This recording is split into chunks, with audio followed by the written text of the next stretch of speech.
Hey there, back with you again, talking about practicing the presence of God. I have been away for a few days from making these videos because I'm spending most of my time in Pittsburgh.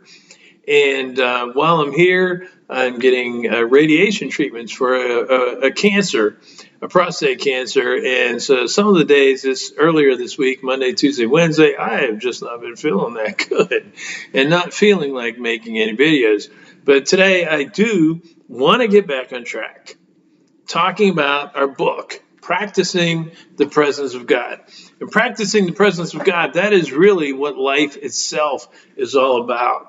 You know, a long time ago, there were a bunch of people in London called the Westminster Divines, and they were asked, what is the purpose of humanity? What is the purpose of life? And they said it's two things. Number one, to our chief and highest end is to glorify God. That means to worship God. And secondly, our other purpose is to enjoy his presence. So how do we do these things? We do these things through Jesus. Now, without Jesus in our lives, without seeking to know God, to enjoy his presence forever, what are we like? We're just like a glove without a hand in it, right? I heard this great illustration just last week, and so I want to share it with you. What are we like without developing the presence of God? We are like a glove. It's nothing without a hand in it. But once a hand is in a glove, then it can grip, it can move, it keeps the hand warm. But then the glove has purpose. The glove comes alive, right? And that's the story of us.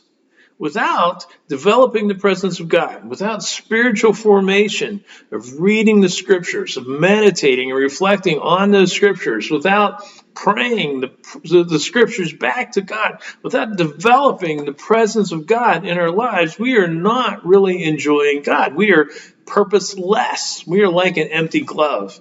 And that is not why God created us. Ever since the Garden of Eden, the entire narrative, the entire story of the scriptures is God getting back to his people.